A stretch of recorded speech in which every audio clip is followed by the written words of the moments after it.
The Particular Abilities of Marinette and Her Discovery of Them by Plants Are Fun 06, a Miraculous Ladybug, Batman, crossover fanfic. Chapter 1, Part 2.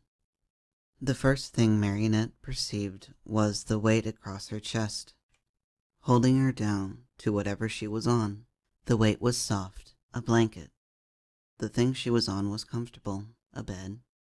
She was tucked in very tight, and the blanket was secured along her collarbones and chest, making it near impossible to wiggle out of, and the only achievable movement being her neck so she could look around the room.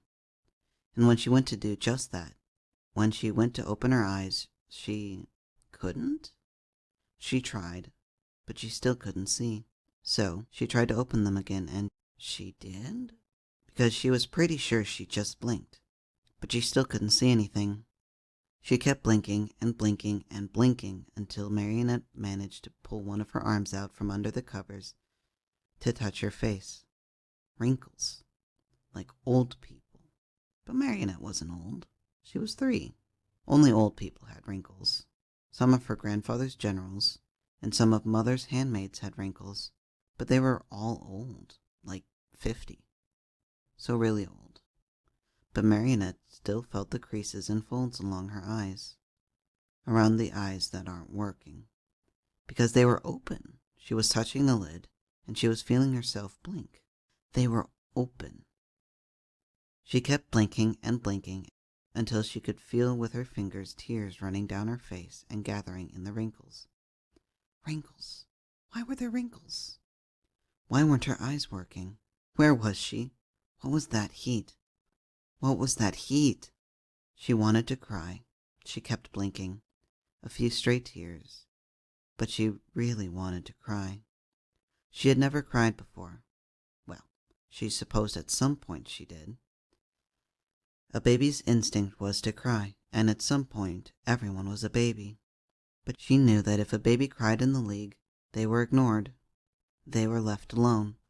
They would have learned quickly that if they cried, they would be ignored. It was the first level of training in the league. But never in her life had the urge to cry been so intense.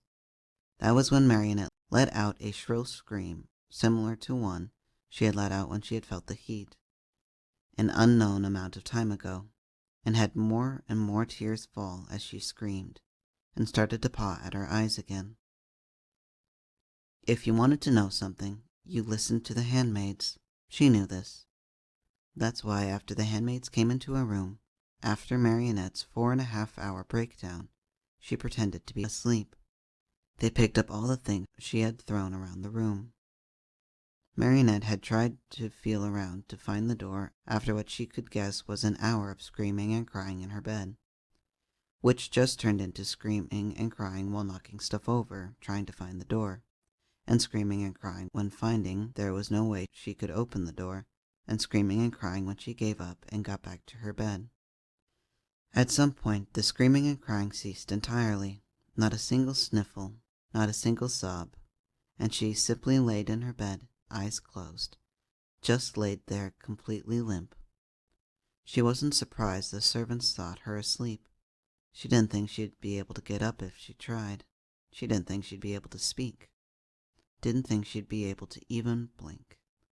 Her heart rate was slow. The rising and falling of her chest reflected that. Her muscles completely relaxed, and her mind... She didn't really know where her mind was. It was in a weird limbo of complete dissociation and complete awareness of her surroundings.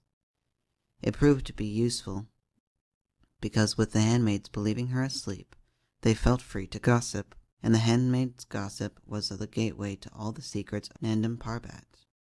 And that it was.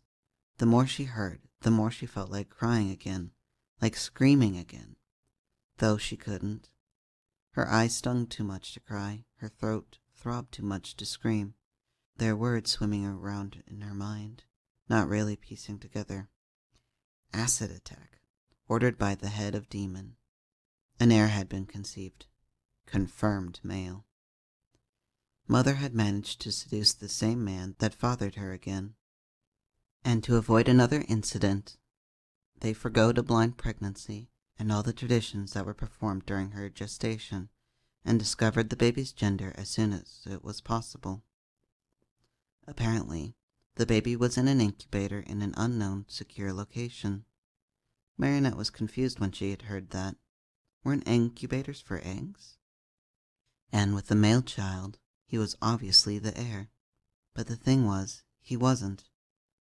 The only difference between Marinette and the boy was their gender, and many other organizations, like the League of Shadows, had forgone the tradition of male heirs being placed above their female counterparts, meaning that, in the eyes of many of Grandfather's allies, she had a larger claim on the title of Head of Demons than the boy.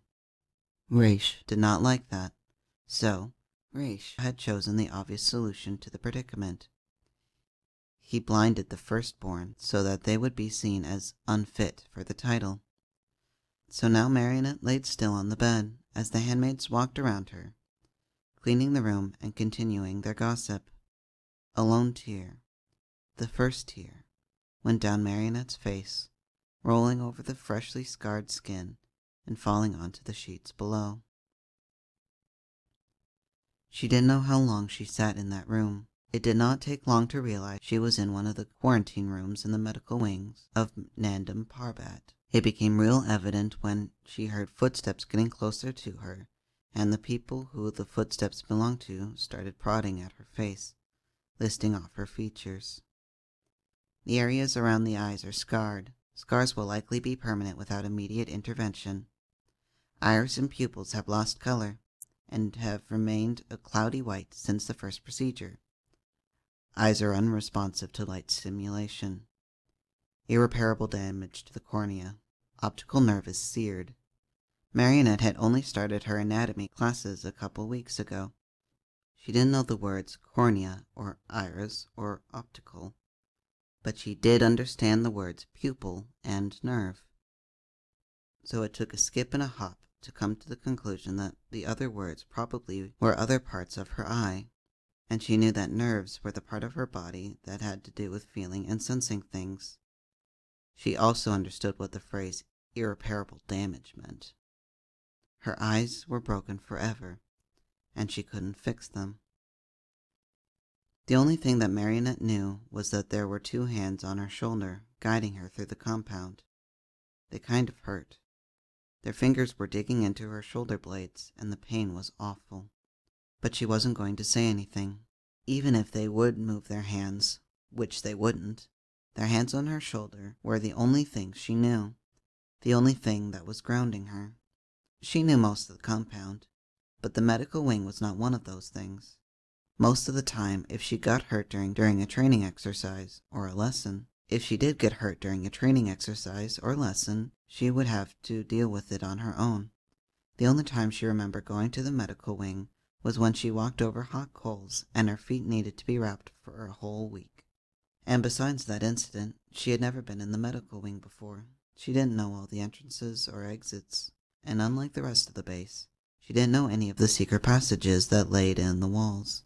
She had no idea how to navigate through the wing, and when people started to guide her around, she didn't know where they were taking her. It wasn't until she stopped and heard the distinct sound of something heavy swinging did she know where she was. She was in her grandfather's throne room. She didn't really think it would be possible for her not to recognize the sound of the heavy iron doors opening. She absolutely loathed it. Being in the room meant she was in the presence of her grandfather. Being in the presence of her grandfather meant she would get a reminder that she was unworthy of the blood running through her veins. And the reminder basically just meant that she had to take a scolding while looking down at the ground, because God forbid she look in his eyes. Last time she'd looked him in the eyes, he'd ordered the guard to take her to the mean doctor. She really didn't like the mean doctor. She felt hands leave her shoulders and heard the thud of their knees hitting the ground in a bow before Marinette followed suit. If this time being in the throne room was like her previous times, there would be guards lining the wall behind Grandfather, while Mother stood slightly to the right, staring straight ahead, devoid of emotion, and Grandfather would stand front and center, glaring down at her while he condemned her for what she did wrong. It was really easy to get things wrong. She often ended up right here, kneeling before him while he berated her, at least once a week. Despite her eyes not working, so she couldn't see his glare, she could feel it. She could hear his cape do the little squishy thing, indicating it was time for him to tell her exactly why she was here. She was pretty sure it was because her eyes were now broken, but she never really knew with Grandfather. His voice boomed across the room and made herself and everyone else in the room want to shudder. You have proven yourself time and time again to be unequal to your peers.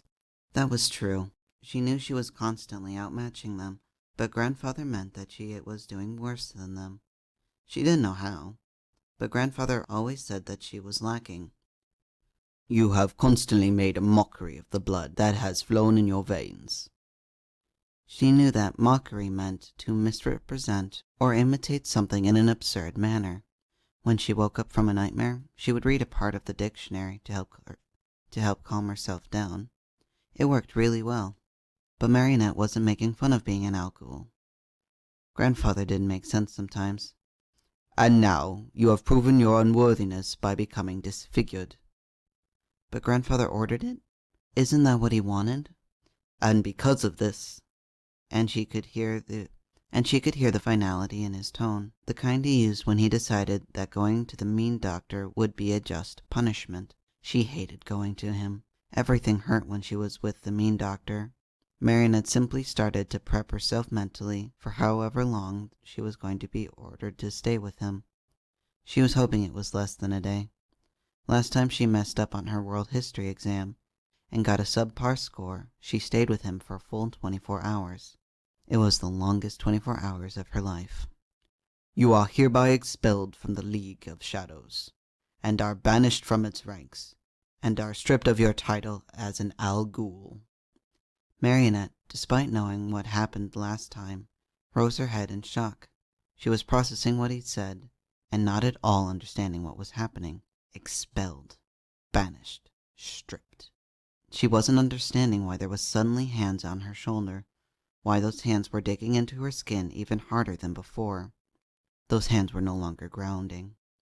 Expelled, banished, stripped. She didn't understand why they were dragging her back towards the door. Expelled, banished, stripped. She didn't understand why they turned left down the corridor rather than right, the way towards the staircase that led to the mean doctor's office and the classrooms. Expelled, banished, stripped. It wasn't until she felt the cold air of the doors on the courtyard opening that she understood what was happening and started to scream and beg. Al Ghuls do not beg.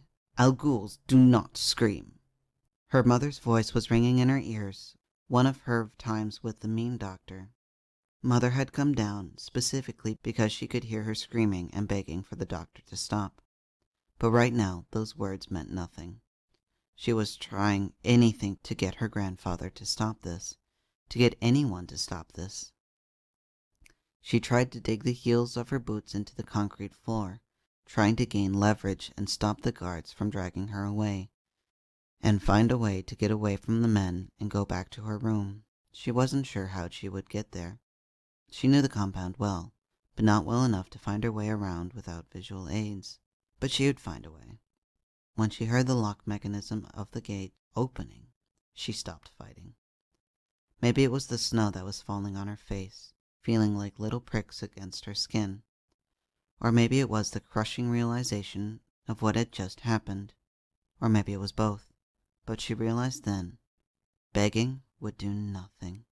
That regardless of her screams and pleading for mercy, she would still be thrown out by her grandfather, disowned for something he'd ordered, left to die. As she laid in the snow outside the gate after being thrown out like a rag doll, as the guards who had dragged her out closed them, both guards being on the inside of the gates, leaving her on the other side, she realized one thing.